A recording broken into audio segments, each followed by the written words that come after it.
जय श्री कृष्णा। कैसे हैं आप सभी लोग? स्वागत है आपका, आप सभी का आपके अपने चैनल कृदा भक्ति में। तो ये देखो मेरे ठाकुर जी आज कितना प्यारा श्रृंगार करके बैठे हैं। कमेंट में ज़रूर बताना आपको ये श्रृंगार कैसे लगा। मोर पंख लगाया हुआ है मेरे बिहारी जी ने। तो चलो शुरू करते हैं आज का व्लॉग, एक नई कहानी। चलिए आज के व्लॉग में हम बहुत ही प्रसिद्ध और पवित्र मंदिर के बारे में बात करेंगे। तो शुरू करते हैं आज का ब्लॉग, लेकिन उससे पहले वही निवेदन कि जो भी नए हों प्लीज़ मेरे चैनल को सब्सक्राइब कर लीजिए ताकि आपको नई नई जानकारियाँ टाइम से मिलती रहें। तो आज का जो विषय मैंने चुना है वो चुना है हमारे हम सबके प्यारे श्री बांके बिहारी मंदिर। आप लोगों में से ज़्यादातर लोग जानते होंगे इस मंदिर के बारे में। जो नहीं जानते और जो जानते भी हैं उनके लिए भी मैं एक जानकारी लेके आई हूँ। तो चलो शुरू करते हैं। मथुरा से करीब 15 किलोमीटर दूर वृंदावन में ये मंदिर है, बांके बिहारी मंदिर, श्री बांके बिहारी जी का मंदिर। इसकी कहानी बहुत प्रचलित है जी। इनका प्राकट्य कैसे हुआ, किसने किया, कब हुआ और कितने साल पुराना है, यहाँ की व्यवस्था के बारे में, यहाँ के रखरखाव के बारे में, कौन इनकी सेवा करते हैं, कौन इनके वंशज हैं, इन सब की मैं आपको जानकारी दूंगी। तो आज से लगभग 513 साल पहले यानी कि 1512 में अलीगढ़ जो यूपी में है, उस समय उसका नाम अलीगढ़ ना होके हरिगढ़ था। तो वहाँ पर एक आसधीर गोस्वामी के घर में एक बच्चे का जन्म हुआ जिनका नाम रखा गया हरिदास गोस्वामी। आपने सुना भी होगा, आप मंदिर में जाएंगे तो वहाँ पर यही बोला जाता है, श्री कुंज बिहारी श्री हरिदास। तो हरिदास महान संगीतज्ञ थे और कृष्ण की भक्ति में डूबे हुए थे।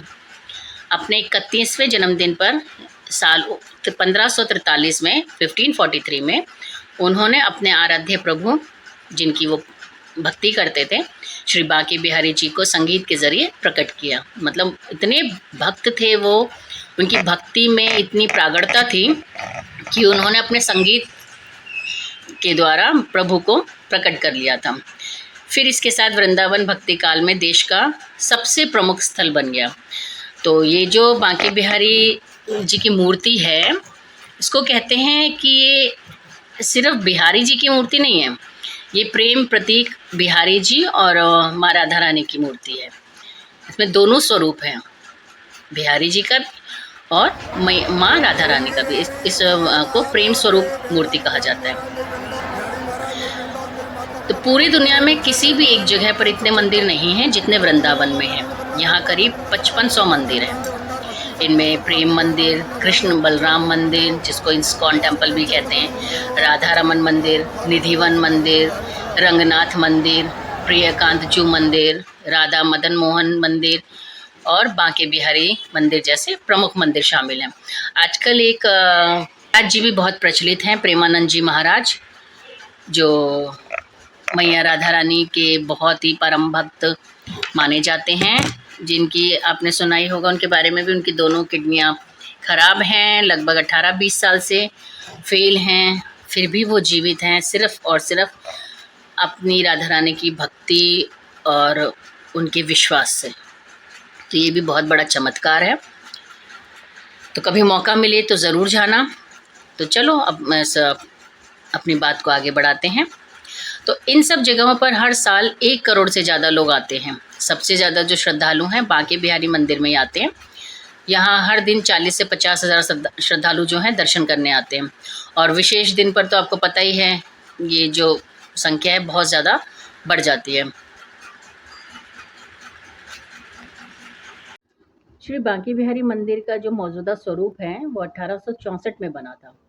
इस मंदिर तक पहुंचने के लिए श्रद्धालुओं को संकरी कुंज गलियों से होते हुए जाना होता है। यहाँ पर जो है कान्हा की, जहाँ जिन गलियों में कान्हा हटकेलियाँ करते थे, खेलते थे अपने सखा के साथ, वो गलियाँ आज तक वैसी ही हैं, कुंज गलियाँ। मतलब यहाँ पे हर गली गली में, हर घर घर में कृष्ण की वो अटखेलियाँ और वो नटखटपन सब कुछ झलकता है। इस मंदिर की खासियत ये भी है कि कहते हैं कि इसमें जो मूर्ति है कान्हा की, उस मूर्ति पर अगर उनकी आंखों में अगर किसी ने 2 मिनट से ज़्यादा देख लिया, उनको दिल से पुकार लिया, तो कहते हैं कि ठाकुर जी वहाँ से चल देते हैं अपने उस भक्त के साथ। इसीलिए वहाँ पर हर क्षण पर्दा लगा दिया जाता है। जैसे आपको दर्शन मतलब काफ़ी ज़्यादा देर तक आपको दर्शन नहीं करने दिए जाते। थोड़ी-थोड़ी देर में पर्दा लगा दिया जाता है बिहारी जी की मूर्ति के आगे।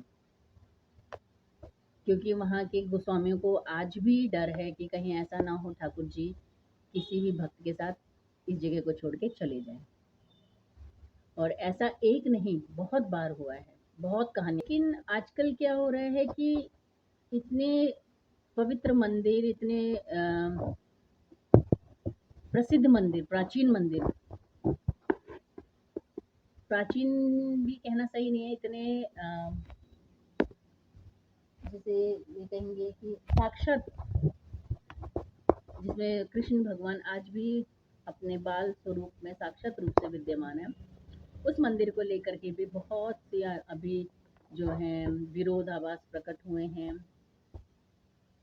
का कारण भी मैं आपको बताऊंगी और मैं जानना चाहूंगी कि आप लोग इस बारे में क्या सोचते हैं। जैसा कि मैंने आपको बताया कि यहाँ दर्शनों के लिए श्रद्धालुओं को संकरी कुंज गलियों से होते हुए जाना होता है। कुछ टाइम से यहाँ भीड़ इस कदर बढ़ी क्योंकि जनसंख्या तो बढ़ती चली गई, लेकिन मूलभूत सुविधाएं वैसी की वैसी हैं, वो कुंज गलियाँ वैसी की वैसी हैं। तो यहाँ भीड़ इस कदर बढ़ी कि अब कॉरिडोर बनाने का फैसला लिया गया है। श्रद्धालुओं की भीड़ बढ़ी तो दान में भी बढ़ोतरी हुई। अब ये दान जो है करोड़ों रुपए का बैंक बैलेंस बन गया है। श्री बांके बिहारी मंदिर में कुल 3 तरह की सेवा होती है।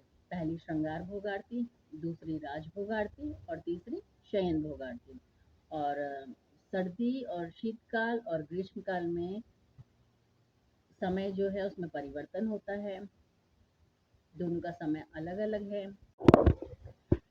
लेकिन जैसा कि मैंने आपको बताया, कुछ समय से इस मंदिर में विरोधाभास के आवाज़ें गूंज रही हैं। वास्तव में बात क्या है कि मथुरा का जो वृंदावन में बांके बिहारी मंदिर है, उसमें अब कॉरिडोर बनना लगभग तय हो गया है, क्योंकि कुंज गलियों से होकर जाना पड़ता था, बहुत दिक्कत आती थी। मंदिर परिसर भी बहुत छोटा है, जहाँ पर पहले तो मतलब नॉर्मल दिन तो 30-40 हज़ार लोग दर्शन के लिए आते हैं। खास दिन हो जाता है, जैसे संडे हो गया, सैटरडे हो गया, जिस दिन शनिवार रविवार की छुट्टी होती है, तो लोकल भी बहुत हो जाता है और दर्शनार्थी भी बहुत हो जाते हैं। और जब कोई विशेष दिन होता है, जैसे कोई पर्व वगैरह होते हैं, तो ये जो भीड़ है, ये लाखों में पहुंच जाती है, जिससे बहुत सी कठिनाइयों का सामना करना पड़ता है लोगों को। इसीलिए जो है यहाँ पर कॉरिडोर बनने की मांग उठ रही है, जिसका गोस्वामी लोग विरोध कर रहे हैं। तो सर्वे का जो काम है करीब करीब पूरा हो गया है, लेकिन विरोध अभी भी जारी है। गोस्वामी परिवार विरोध में है, लोग लगातार प्रदर्शन कर रहे हैं। उनके मन में कई तरह की आशंका है। डर इस बात का भी है कि कॉरिडोर बनने के बाद कहीं मंदिर की जिम्मेदारी उनके हाथ से ना निकल जाए। कहते हैं जो गोस्वामी हैं वो श्री हरिदास जी के ही वंशज हैं, उन्हीं के वंशज ही हैं जो आज तक उस मंदिर की रख रखाव कर रहे हैं, देखभाल कर रहे हैं। ये सब चीज़ होने से पहले मैं आपको बताना चाहूँगी कि बांके बिहारी मंदिर का प्रबंधन इस वक्त कैसा है, गोस्वामी परिवार कैसे उसको संभालता है, दान कैसे और कितना आता है, दान का पैसा कहाँ जाता है। ये कई सवाल हैं जो लोगों के मन में होंगे, और शायद यही कारण है कि इस चीज़ का विरोध भी हो रहा है। जो गोस्वामी परिवार है, जैसा कि मैंने आपको बताया, श्री हरदास जी के वंशज ही से संभाल रहे हैं, इसमें सेवा कर रहे हैं। तो उनका कहना है कि बांके बिहारी मंदिर हमारा है, सरकार का नहीं। वो 18वीं पीढ़ी जो है उनकी, वो इस मंदिर परिसर की सेवा कर रही है। तो कॉरिडोर बना तो उनका अधिकार जो है ये खत्म हो जाएगा और सारा अधिकार सरकार के हाथ में चला जाएगा। तो ये इनका बहुत बड़ा डर है और लाजमी सा है, ये डर होना भी चाहिए और उनका डर मुझे नहीं लगता कि किसी प्रकार से उनका डर गलत है। इस समिति की जो पूर्व उपाध्यक्ष हैं घनश्याम जी, उन्होंने बताया कि हम सब स्वामी हरिदास के वंशज हैं। बांके बिहारी की सेवा जो है उनके बड़े भाई जगन्नाथ को मिली। उनके 3 पुत्र हुए, एक पुत्र को श्रृंगार भोग आरती, दूसरे को राजभोग और तीसरे पुत्र को शयन भोग आरती की जिम्मेदारी मिली। एक समय के बाद पहले पुत्र का परिवार समाप्त हो गया तो उनके हिस्से की आरती दोनों पुत्रों के परिवार वालों ने संभाल ली। तो इस प्रकार से ये पीढ़ी दर पीढ़ी चलता आ रहा है। इस वक्त जो है वही 18वीं पीढ़ी गोस्वामी परिवार की, वही 18वीं पीढ़ी मंदिर में कामकाज से जुड़ी है। अब तक करीब 200 परिवार हो गए हैं। और ड्यूटी कैसे लगती है इस पर उन्होंने जवाब दिया कि सबको अपनी अपनी ड्यूटी का पता है, कोई मैनेजमेंट बॉडी है तय नहीं करती। गोस्वामियों में तारीख के हिसाब से बंटवारा नहीं होता बल्कि तिथिवार क्रम में बंटवारा होता है। जैसे किसी स्वामी परिवार के मुखिया को शयन भोग आरती के लिए 10 दिन दिया गया, उस 10 दिन में उन्हें अपने परिवार के लड़कों के लिए फैसला करना है कि किसे कितने दिन मंदिर में सेवा का अवसर दिया जाएगा। इसी तरह से किसी को 15 दिन मिले तो वह अपने परिवार में यह बांटे। तो इस प्रकार से वो लोग सेवा करते हैं। मंदिर में 2 तरह का दान होता है। पहला बांके बिहारी जी की सेवा में जो लगे होते हैं सेवायत, उनको देना, और दूसरा होता है मंदिर परिषद में लगी दान पेटियों में डालना। बांके बिहारी मंदिर के गर्भगृह में हर दिन गोस्वामी परिवार के अलग अलग लोग होते हैं। ये तो मैंने आपको बताया है कि 18वीं जो वंशज हैं श्री हरिदास जी के, उनको ये सेवा मिली हुई है। श्रद्धालु माला, फूल और प्रसाद के साथ अंदर जाते हैं, फिर बांके बिहारी के पूजन के बाद सेवायत को दक्षिणा देते हैं। यह पैसा जो है उस दिन सेवा में लगे गोस्वामी परिवार का होता है। और एक अनुमान है कि यहाँ पर डेली का 2 लाख रुपए से ज़्यादा सीधा दान मिलता है। सीधा दान मतलब जो गोस्वामी जी को के हाथों में जाता है। और छुट्टियों के दिन और विशेष मौक़ों पे ये दान जो है 5 से 20 लाख तक पहुँच जाता है डेली का। तो आप सोचिए कि कितना उनको दान मिलता होगा। और साथ ही मंदिर में वीआईपी दर्शन की भी व्यवस्था है। जब भी कोई नेता, मंत्री, अभिनेता या फिर व्यापारी दर्शन करने आता है उसे वीआईपी ट्रीटमेंट मिलता है और इसके लिए भी पैसे जो होते हैं वो तय होते हैं। ये तो हमने खुद भी देखा है, 500-500 रुपये तो हमने भी दिए हुए हैं, आम नागरिक होते हुए हमसे भी लिए गए हैं भीड़ के टाइम दर्शन के लिए। और बड़ी संख्या में यहाँ पे वृंदावन में होटल वाले बुकिंग लेते वक्त कहते हैं कि हम आपको बांके बिहारी का स्पेशल दर्शन करवा देंगे। उनके लोग बाइक से सीधा मंदिर के गेट तक पहुँचते हैं और दर्शन करवाते हैं। इसके लिए वह प्रति व्यक्ति कभी 500 तो कभी 1000 रुपये चार्ज करते हैं, जैसा मैंने आपको बताया। और दूसरा दान होता है गुप्त दान, जो सीधे बांके बिहारी जी को मिलता है। ये गुप्त दान क्या होता है? एक तो मैंने आपको बताया सीधा दान, जो नॉर्मली जो है 1 से 2 लाख रुपए डेली का होता है और स्पेशल डेज पे वो 20 लाख तक पहुंच जाता है। और दूसरा दान होता है गुप्त दान। गुप्त दान क्या होता है? मंदिर के अंदर दान पेटियाँ लगी हैं, बड़ी संख्या में श्रद्धालु इसी में अपनी श्रद्धा के अनुसार पैसा डाल देते हैं। ये दान पेटियाँ महीने में एक बार खुलती हैं। उस वक्त बांके बिहारी मंदिर कमेटी के सारे प्रमुख लोग होते हैं। पैसा गिना जाता है, फिर उसी दिन बांके बिहारी के नाम से एक अकाउंट है, उसमें वो जमा कर दिया जाता है और इसी पैसे से रख रखाव होता है।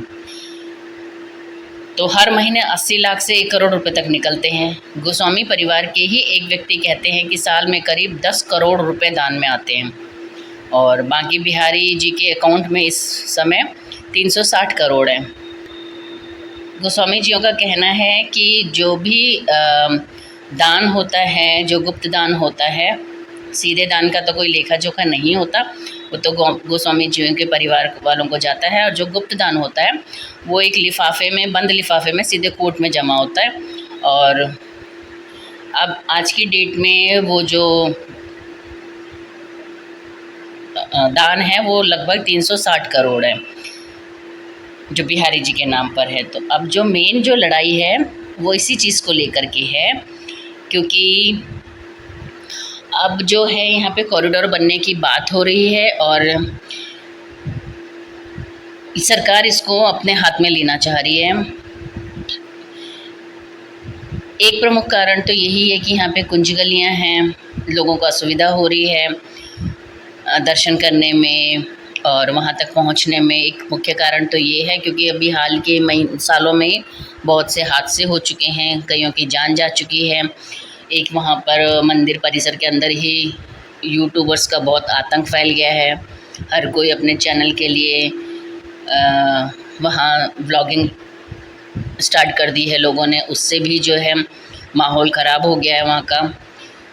तो इन सब चीज़ों को देखते हुए और कुछ जो है इस धरोहर को सुरक्षित रखने के मद्देनज़र भी सरकार ने अब ये फ़ैसला लिया है कि वहाँ पर कॉरिडोर बनाया जाए। जो भी आपने सुना कि 300 करोड़ रुपए बिहारी जी के अकाउंट में जमा है, उसमें से ही जो 250 करोड़ है वो उसका इस्तेमाल सरकार कॉरिडोर के लिए ज़मीन लेने के लिए कर रही है और बाकी जो 110 करोड़ बचेगा उसका जो भी ब्याज मिलेगा उससे उस मंदिर का रख रखाव और जो भी सुख सुविधाएं हैं उसके लिए उसको इस्तेमाल किया जाएगा। वैसे तो इस कॉरिडोर का मुख्य जो कारण है, अगर हम लोग जो अभी तक आम जनता समझती आ रही है वो सिर्फ यही समझ रही है कि ये जो है पब्लिक की सुविधा के लिए किया जा रहा है, लेकिन हकीकत में इसकी कहानी कुछ और है। एक्चुअली में बांके बिहारी मंदिर का जो रखरखाव है उसके लिए एक प्रबंधन कमेटी है जो पिछले कई दशकों से व्यवस्था देखती चली आती थी, जिसमें कुल 7 सदस्य होते हैं। गोस्वामी वर्ग से 4 लोग परमानेंट होते हैं। यही लोग अपनी सहमति से गोस्वामी समाज के ही अगले 2 सदस्यों का चुनाव कर लेते हैं, लेकिन 7वें सदस्य के चुनाव में हमेशा विवाद हो जाता है। तो सबसे पहला विवाद जो हुआ था 2001 में, जब तय समय पर चुनाव नहीं हो पाया तो मामला कोर्ट में चला गया। उस वक्त मंदिर का रखरखाव मथुरा मुंसिफ मजिस्ट्रेट ने बतौर रिसीवर मंदिर की व्यवस्था संभाली और वहीं से जो है मामला गड़बड़ाता चला गया। ये कोई आज का मामला नहीं है, ये बहुत पुराना मसला है। इलाहाबाद हाई कोर्ट के आदेश के बाद 2013 में दोबारा चुनाव हुए। उस साल गौरव स्वामी इसके अध्यक्ष बने। 3 साल तक सब कुछ सही चला, लेकिन फिर से विवाद शुरू हो गया। इसके बाद गौरव गोस्वामी ने अपना इस्तीफ़ा सिविल जज जूनियर डिवीज़न को सौंप दिया। इसके बाद फिर से मंदिर की जिम्मेदारी मथुरा मुंसिफ मजिस्ट्रेट के पास पहुंच गई। पिछले 9 साल से वही मंदिर का रखरखाव कर रहे हैं। अब जो गोस्वामी हैं वो एक तरीके से देखा जाए तो लोगों को भ्रमित भी कर रहे हैं। कॉरिडोर के बाद उनका कहना है कि उनका अधिकार खत्म हो जाएगा। कॉरिडोर बनने के बाद मंदिर प्रबंधन की क्या व्यवस्था होगी, इसे लेकर अभी तक कुछ भी क्लियर नहीं है और उनका मानना ये है कि अगर कॉरिडोर बनता है तो उनके अधिकार सीधे सीधे खत्म हो जाएंगे और एक जो सीईओ है वो सीधे मंदिर का मालिक हो जाएगा। लेकिन सरकार कहती है कि ये ट्रस्ट सरकारी नहीं है, जबकि इसमें 11 लोग सीधे सरकारी हैं। तो यहीं से ही जो ये लड़ाई है वो उसने रौद्र रूप ले लिया है, क्योंकि गोस्वामी जो परिवार है वो अभी तक इसे स्वीकार नहीं कर पाया है कॉरिडोर को। गोस्वामी परिवार की महिलाएं हर दिन मंदिर के बाहर बैठकर विरोध प्रदर्शन कर रही हैं, सीएम पीएम को खून से पत्र लिख रही हैं। गोस्वामी परिवार के पुरुष सरकार के अफसरों से बात भी कर रहे हैं। कोशिश यही है कि कॉरिडोर के फैसले को बदला जाए, किसी दूसरे तरीके से भीड़ को कंट्रोल किया जाए। वृंदावन में कॉरिडोर बनने से श्रद्धालु बढ़ेंगे। गोस्वामी परिवार के जिन लोगों का विस्थापन होगा उन्हें मुआवजा मिलेगा, ये सरकार की तरफ से कहना है। फ्लैट मिलेगा और कॉरिडोर में दुकानें भी अलॉट होंगी। इसके बावजूद भी वो विरोध क्यों कर रहे हैं ये समझ में नहीं आ रहा। यह डर क्यों है कि कॉरिडोर बनने के बाद उनका अधिकार समाप्त होगा? क्यों वह मंदिर को अपनी निजी संपत्ति मानते हैं? ये अभी तक समझ में नहीं आ रहा है, लेकिन मेरा मानना ये है कि इसका जो हल है वो मिलजुल के निकालना चाहिए, क्योंकि इससे क्या है, जो परेशानी हो रही है वो आम जनता को ही हो रही है और किसी को नहीं हो रही है। सुनने में तो ये भी आया है कि आगामी 1 जुलाई से मंदिर के जो पट हैं वो दर्शनार्थियों के लिए 3 साल के लिए बंद कर दिए जाएंगे। हाँ, पूजा विधिवत होती रहेगी जैसी होती आ रही है, लेकिन दर्शनार्थियों के लिए वो पट 3 साल के लिए बंद कर दिए जाएंगे। तो ये बहुत ही दुखद समाचार है। दुखद है हम जैसे दर्शनार्थियों के लिए जो 20-25 साल से लगातार निरंतर हर महीने बाबा के दर्शन करने जाते हैं। स्वामी हरिदास जी के 3 भाई थे, उनमें एक जगन्नाथ जी थे। जगन्नाथ जी के 3 बेटे हुए, फिर बांके बिहारी की सेवा इन्हीं 3 बेटों में बांट दी गई। पहले बेटों को सुबह की श्रृंगार आरती का जिम्मा मिला, दूसरे को दोपहर की राजभोग आरती का जिम्मा मिला, तीसरे बेटे को शाम की शयन भोग आरती का जिम्मा मिला। कुछ वक्त के बाद श्रृंगार आरती का जिम्मा संभालने वाले भाई का परिवार खत्म हो गया। इसके बाद वह जिम्मेदारी भी बाकी बची दोनों परिवारों को मिल गई। एक साल एक परिवार, दूसरे साल दूसरा परिवार, ऐसे ही ये जो सेवा है बिहारी जी की निरंतर चली आ रही है। लेकिन अब सरकार ने जो सोचा है वो भी अपनी तरफ से सही है। जैसे अयोध्या में आपने देखा जो राम मंदिर बना है, कितना भव्य, कितना आलीशान बना है। और जो बनारस गए हैं उन्होंने काशी विश्वनाथ के का आज का रूप भी देखा होगा और पहले का रूप भी देखा होगा, दोनों में कितना अंतर है। तो इस लिहाज से अगर आप देखें तो कॉरिडोर बनना बहुत ज़रूरी है, ज़रूरी हो गया है और बनना भी चाहिए। लेकिन साथ के साथ मेरा मानना ये भी है कि गोस्वामी जी जो हैं उनकी भी बातों का, उनका भी पक्ष सुना जाए, उनको भी किसी प्रकार की हानि ना हो, कुछ ऐसा है बीच का रास्ता निकाला जाए। आप लोगों की इसमें क्या राय है ज़रूर बताना।